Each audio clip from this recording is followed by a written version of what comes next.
Well, hello everybody. Once again, welcome to, or should I say welcome back to Tanks with CS once again. Unfortunately, or for better or for worse, this might actually be a pretty bad time to upload new contents onto YouTube, consider the whole Foch incident and the shitstorm that surrounded the whole situation, unfortunately. But I guess in a sense I digress, because ultimately I'm a small fish in a big ocean. More than anything, I can probably fly under the radar in the time being. And, I'm nowhere near as popular as I need to be in order to become a target. But it is what it is. So anyways, today's video is actually perhaps something of interest for many of you guys, for that, it's more or less a review and I guess performance showcase video, if you will. The timing is not terrible in that regard, partly because not too long ago Wargaming introduced a bunch fairly overpowered tier 8 tanks, such as the Chrysler K, which is very recently introduced, or the VK100, or the T26e5, or the Defender, or also the Object 252U. Those are some of the more power creep than recent tier 8s that got put into the game. And one thing you might notice is the fact that those are all heavies, and in a sense they to a very large extent upset game balance and the standard of performance we are expected to run into or deal with at tier 8. Because traditionally a lot of people will see the IS-3 as a staple of tier 8. Very well balanced, very powerful, very strong. The T32 has its fans. The French FCM is likable. The Chinese 110 is seen as almost above the IS-3 in the eyes of some people. But after this recent streams of new tanks introduction, that standard of balance, the sense of balance, when it comes to gameplay, it's completely going down the toilet. Partly because the new tanks are much more powerful. So given the situation, I kind of sat there and thought about what can be done, or much rather, what tank could be the antidote to such a fiasco, such a problem, such a scenario. And I realized I had this thing. So folks, what you're looking at right now is actually the T28 Prototype, tier 8 American tank destroyer. Technically, as classified by Wargaming, is considered a tank destroyer, but playstyle wise, it's a pretty solid heavy tank substitute.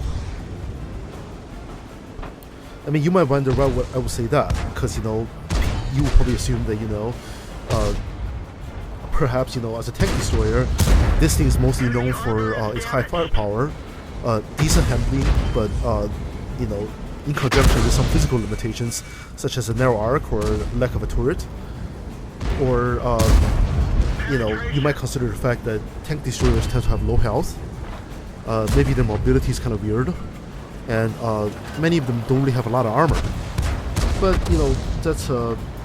that's perhaps something that's different about the T28. I guess let me explain.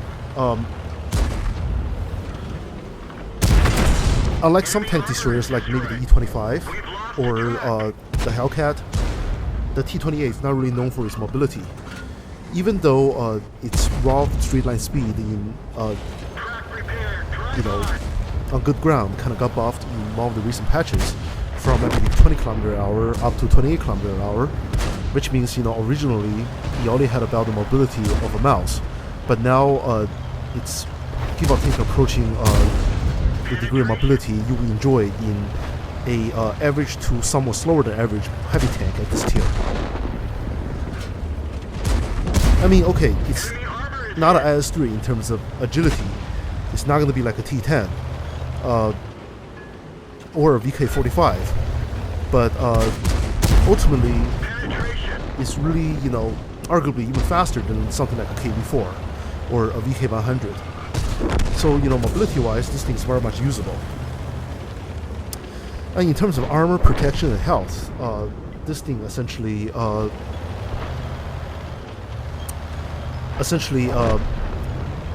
does have the issue with the low health count we have to deal with regarding tank destroyers. I believe, for Tier 8, it only has about 1150 health, which is, more like the standard amount of health for a non-tank destroyer at Tier 7. Give or take roughly around the same level as the T29 American Heavy at Tier 7. But armor-wise, this thing's actually very solid. I believe overall the front of the tank has roughly 200mm of armor. It does have a moderate degree of angling, even though it might not suffice, especially compared to something that's bouncier and trollier like the IS-3 or T54. The hull is essentially effective, if you don't angle, up to somewhere between 200 to 220mm worth of armor. Because even though it does have some angling, there's also normalization at play if the enemy shoot AP or APCR.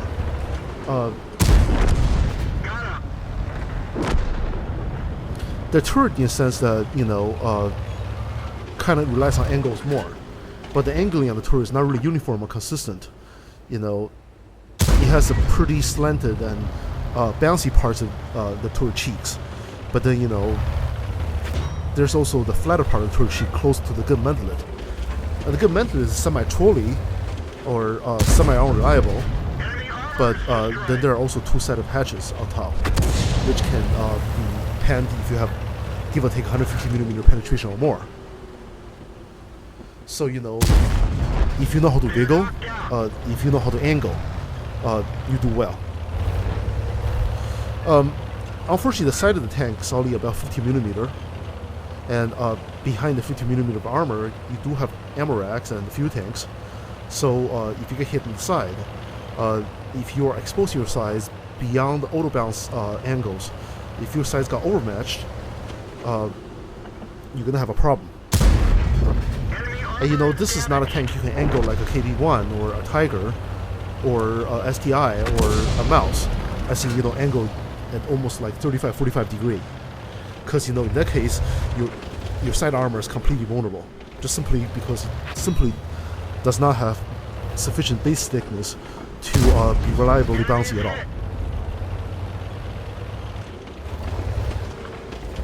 all. And last but not least, I must say that in terms of firepower, this thing's absolutely a fantastic tank. It's a total standout at Tier 8. The gun in question is actually 120mm. It's classified as a T10 weapon or Tier 10 weapon. It has 248mm penetration, which is more than even the Mouse, a V75. As in the German 128mm. DPM wise is great. For 400 alpha, it reloads at 8.5 seconds. So, not only this thing has sufficiently good alpha, but the DPM is also very awesome. Handling of the gun is actually very good also. Bloom's moderate. Harstad aim time as well as accuracy are both solid. Unfortunately, it's a tank destroyer. You cannot mount a vertebral stabilizer. So, unfortunately, you essentially have to deal with 20% more bloom than otherwise you would have. But even with that, this thing's still solid. Ironically, if anything, I would say that this weapon handles better than even the 105mm on Tiger II or the 105 on the T32, while having significantly higher DPM and alpha and reload. Time to roll out.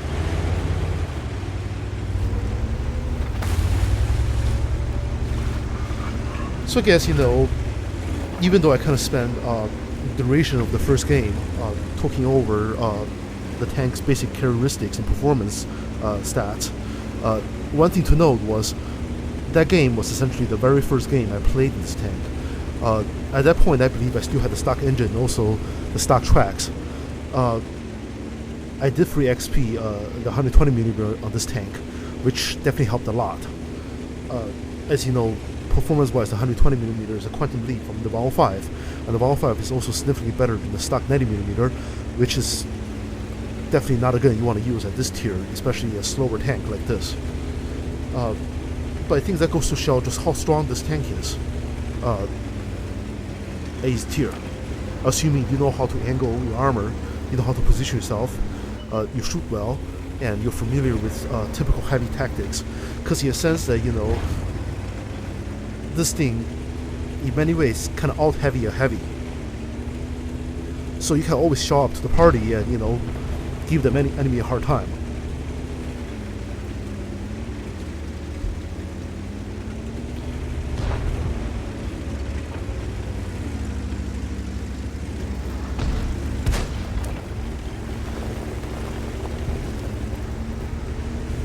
See, the tricky thing about the swamp map is the fact that there are many positions that allows snipers and campers and any overwatchers to provide cover fire, suppression fire, and in many cases it allows the enemies to engage you from multiple different angles. And unfortunately, despite the fact that the T28 has pretty solid frontal armor, a trolley turret, and some angling, the tank is ultimately very vulnerable if it's under crossfire or if it's being flanked. Because as I mentioned before, the side armor for the tank is only 50mm at best. It also doesn't have sufficient angling and there's no space armor. So, you know, if you get shot from the side, even if you present them at an angle, you're vulnerable. And, you know, another thing about this tank to note regarding that situation is the fact that even though, you know, the T28 has a turret, unlike most tank destroyers, the turret does not turn all the way. I believe towards the rear of the tank, you'll have, give or take, a 90-degree blind spot, essentially over the engine deck of the tank. I also believe that towards the sides, or even, you know, the rear sides of the tank, you might lose some depression, just simply given the fact that, you know, the engine deck kind of protrudes over the top of the hull.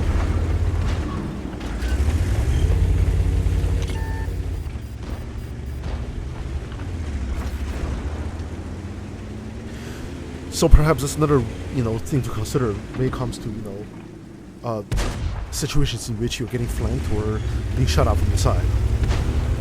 Definitely something you want to avoid.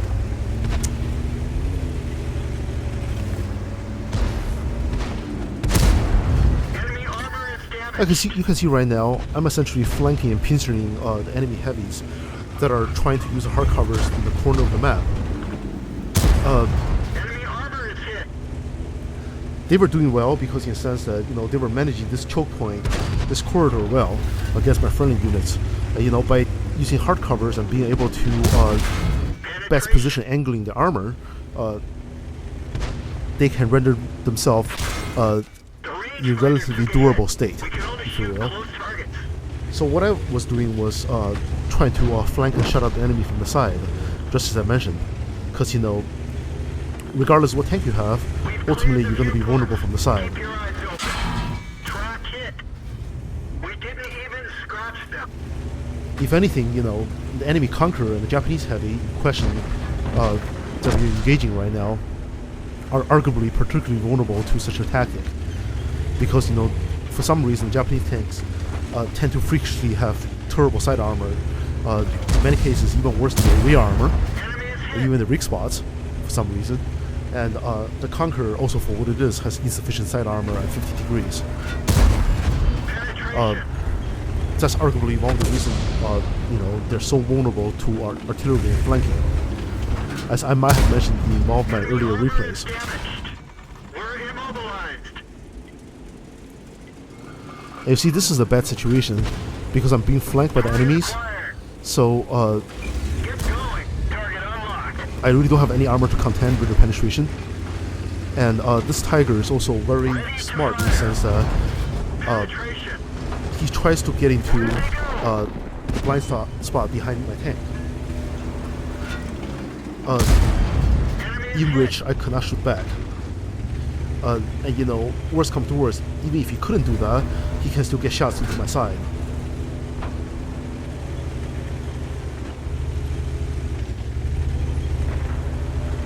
Unfortunately, he ultimately overextended himself, and his friendly allies did not support him sufficiently, so that he kind of got taken care of by myself and my allies.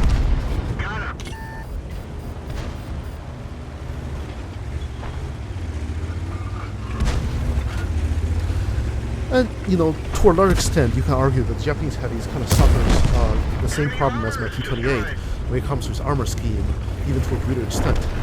Because, you know, not only the Japanese heavies have a relatively thin armor setup on its flanks, its sides, but also the Japanese heavies extraordinarily tall. You know, as a frame of reference, you can almost imagine them as being as tall as a two-story house almost in real life. So, unfortunately to them, sometimes, you know, if even if they try to get into cover, they're still exposed and subject to being shot up and damaged and killed. But, you know, consider how otherwise overpowered they are, you know, and ultimately I'm not surprised that, you know, they kind of got balanced in such a way. But perhaps ultimately, you know, them being prototypes and being fantasies that never came close to, you know, serial production or being fielded by their military, you know, ultimately the way they come across in game is kind of understandable.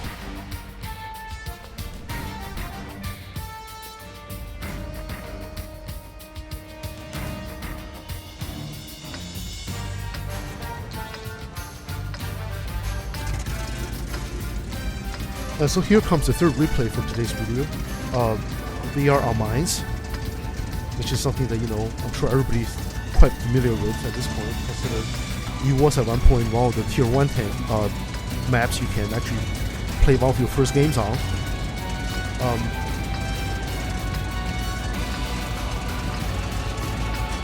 This game perhaps will help me showcase how the T28, despite being able to play as very much a heavy tank, can also snipe and provide long-range fire support very well, unlike some of the heavy tanks, you know, such as, you know, Durgan Japanese heavies or KV2s, or Russian tanks with the 122s before the BL9.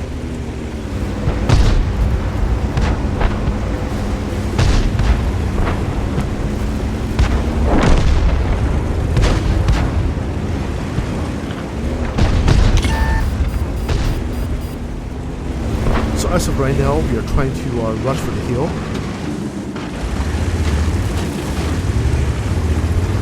Obviously, in all mines, the hills is an important choke point. It allows you to provide vision and spotting and overwatch fire and flanking fire towards all directions of the map. You know, you can almost see the hill on mines as almost a freestanding fortification that, in a sense, threatens and covers the entirety of the map. Consider the map is on the smaller side of things.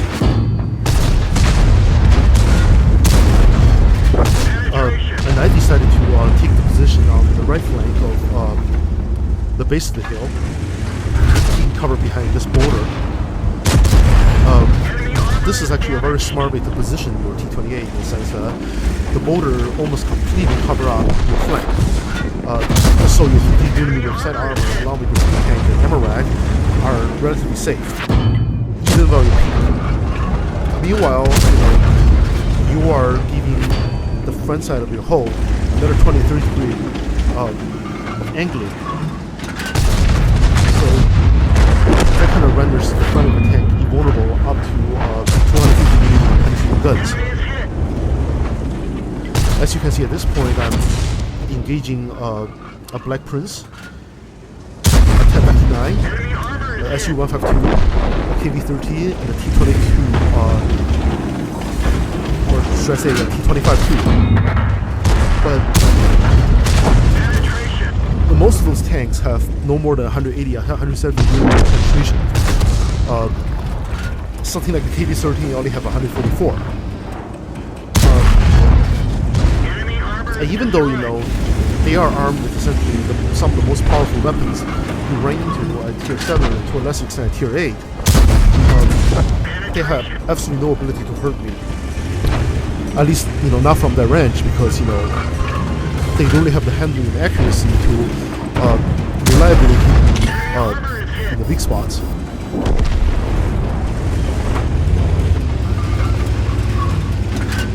You know, such as a machine gun port in the hole, the flatter part of my tourist cheeks, or you know, even the very small lower plate. So it's very important to make the most out of that.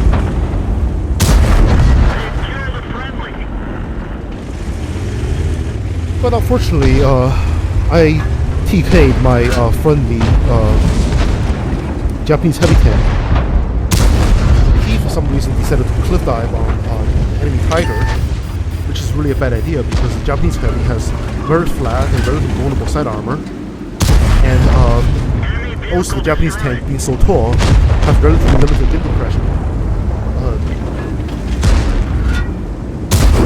You know, so if he does dive on the enemy, and you know, tries to side cut the enemy or get side cut by the enemies, there's a good chance that, you know, he might not even be able to engage an enemy at all. And ironically, even though I tried to kill the enemy, as it turned out, E75 rather than Tiger, my shot kind of overflew and missed the enemy by a little bit, but simply due to the fact that the Japanese heavy, it's taller and a bigger target, it landed on him and killed him. But what can I say? That's just what you're dealing with on, you know, on tanks, and you know, with this player base these days. I mean, ultimately, it's also the same guy who tries to block and push me off the side of the hill earlier in the game.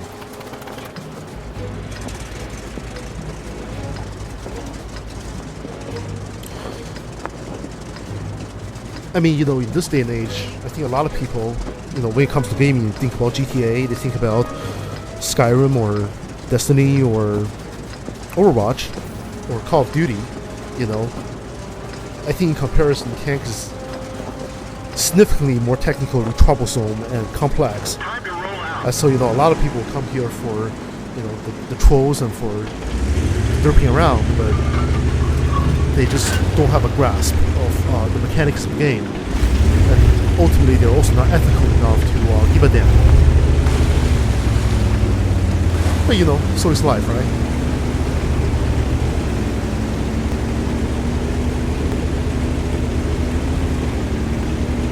So here we go again. We are back on Swamp, I believe. This is going to be the fourth replay for today's video.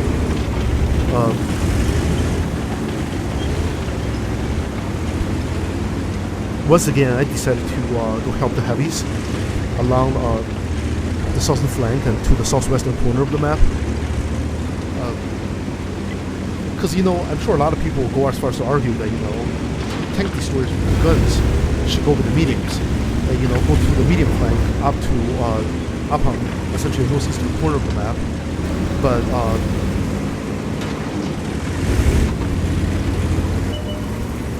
I think one thing about tank destroyers a lot of people tend to overlook and, you know,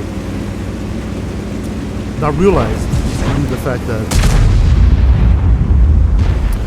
you know, ultimately tank destroyers, many of them that are, you know, well known, tend to also have decent mobility, at least to the level of medium tanks, so they can actually provide support. You know, perhaps something like the T25-2 or the Hellcat or E25 comes to mind. So in a sense that, you know, even though the T28 Prototype has sufficient firepower and pretty good armor, it's really not fast and agile enough to be able to move in position time with the medium tanks, and to help maneuver and to flex, to relocate. If I ever try to play this with the medium tanks, I'll most likely just get lagged behind, and couldn't even be at the right place at the right time. Enemy armor is damaged. But then and again, another thing to consider and to notice and to make good use of when you're playing the T28 Prototype with a bunch of heavies is the fact that even though Penetration. you have decent armor, due to your turret angle issue, due to the fact that your turret does not rotate smoothly, and due to the fact that you have a relatively low health pool for this tier, you ultimately will do better if you have some support of allies. This thing will never be a STI or WZ1114 or a mouse, in the sense that you can just sit there and get beat up and be okay. Penetration. Because ultimately, even though your armor is decent, you can essentially be three-shotted by equal tier heavies if they do manage to go through.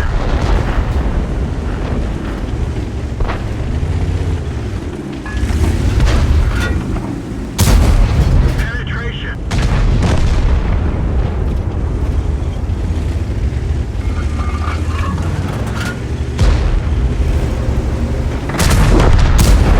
Penetration.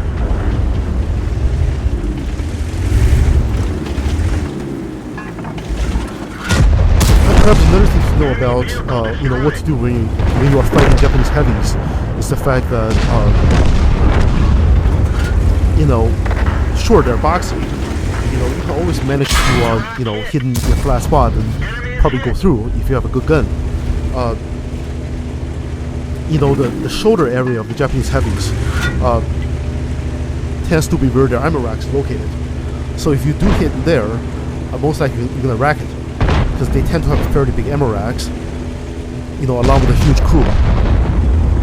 And also, a typical design feature of the Japanese heavy is the fact that their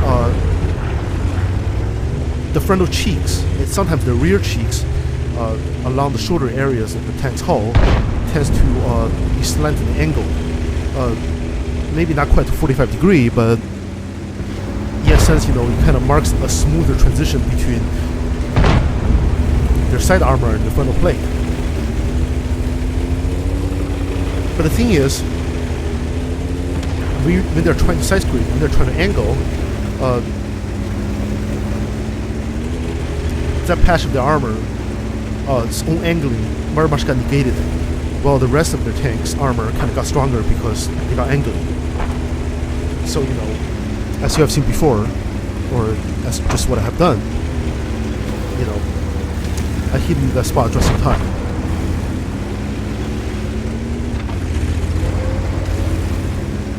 So, perhaps that's one thing about tanks that's really a marked departure from, typical shooter games.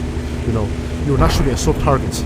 You are not, simply derping around towards the general direction of certain enemies in certain areas, but much rather, you want to be surgical, you want to be precise, you want to know what you're doing. That's how you get the most out of everything in this game.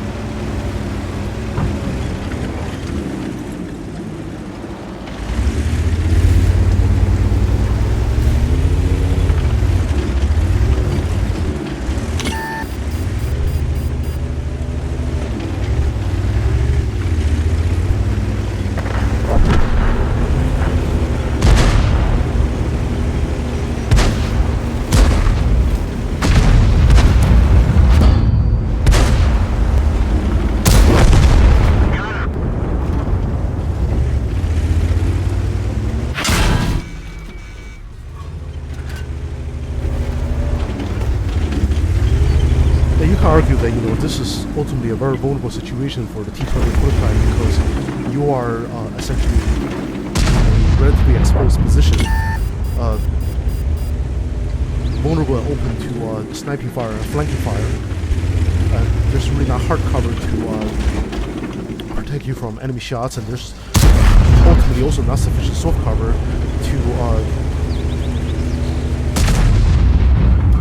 I guess, allow you to not be spotted, if you will. But it is what it is.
Kind of got a bit boring towards the end, so you know how it is.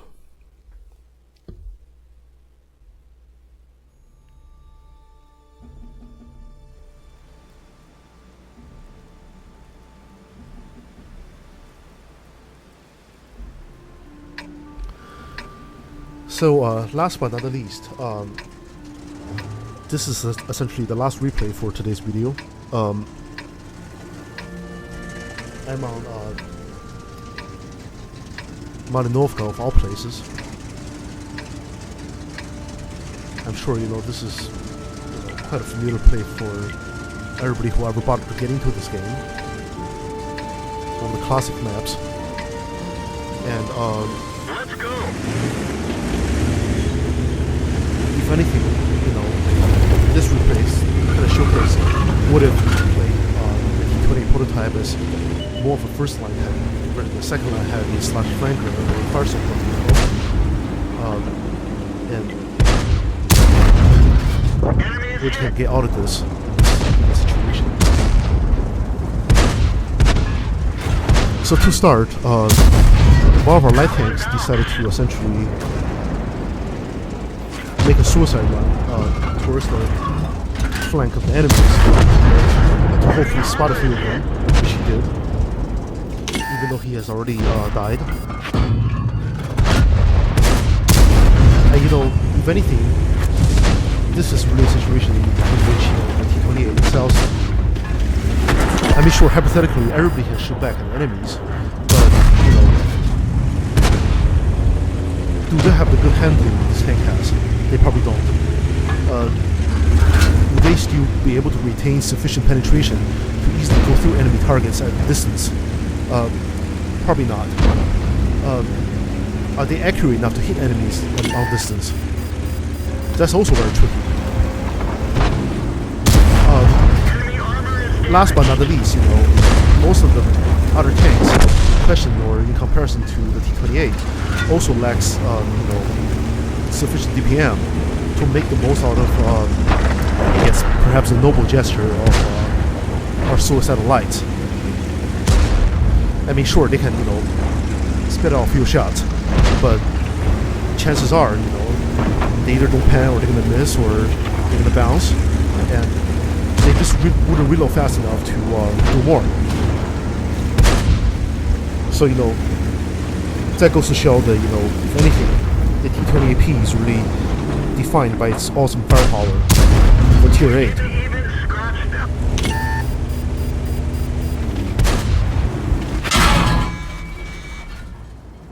Ultimately, for comparison's sake, you know, you can look at it this way.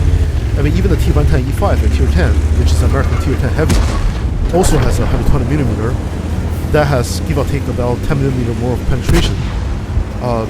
Also 400 alpha, and I believe the E5 auto reloads slightly faster than the T28 Prototype at, I believe, 8.2 seconds versus the 8.5 on this thing. But then and again, that's a heavy tank and it's a tier 10. So in other words, hypothetically, if the T28 and E5 run into each other, both of them will have no problem penetrating each other at all. So the only reason why a T28 will lose to an E5 in a one-on-one frontal engagement situation, assuming the E5 doesn't face hug the T28, nobody gets ammo racked or no fires got started. It's simply the fact that the T28 will only die because he has less health. Ultimately, I don't think there are many tier 8 tanks that can really do that. In comparison to the tier 10 prototype, or should I say the tier 10 counterparts.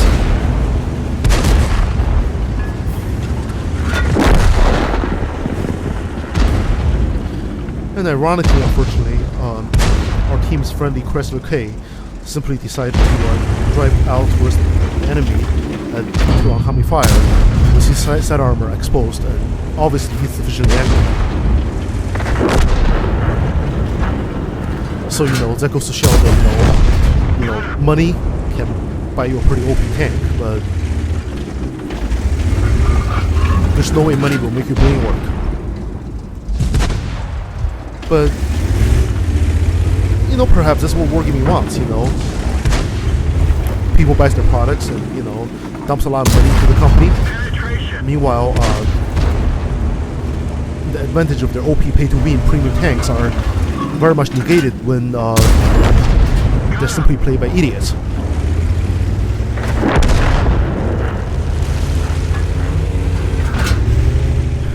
There's a degree of irony to that.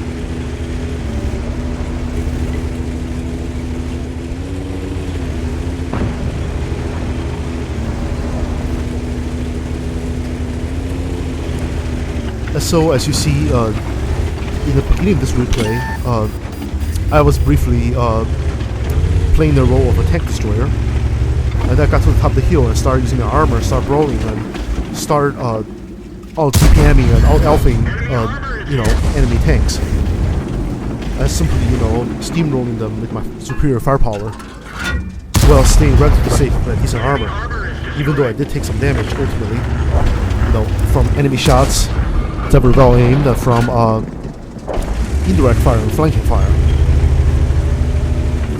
But now after the enemy brawlers are dispatched and taken care of, I go back to being a tank destroyer. As you know, at this point, if I had simply blankly drove forward and pushed onward, I probably would not have been able to angle my armor sufficiently to deflect well-aimed shots from enemies that are shooting from the safety of cover.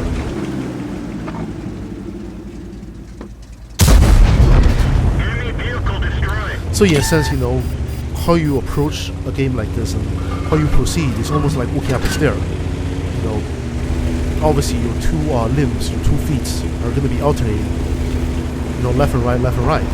So as you can see, in the beginning, our lights kind of spotted them, harassed them, and then we sniped them, they got shot up, and then we pushed the hill, and then we go back to sniping and cleaning up afterward.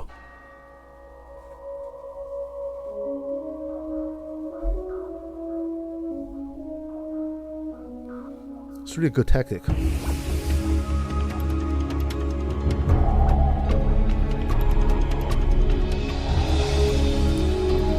Well, special bonus points if you know where the soundtrack came from, as usual.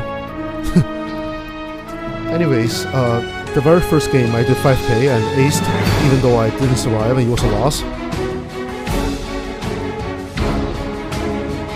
And the ace tanker again with 4k worth of damage, top on team once again.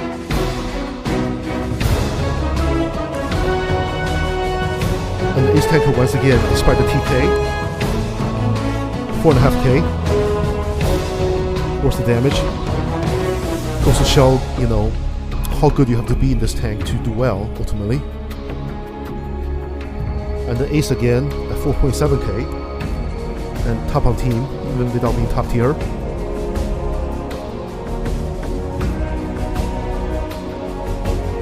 Last but not least, I got 2 marks, Bradley Waters tank sniper, Top Gun, and high caliber. Also a second mark.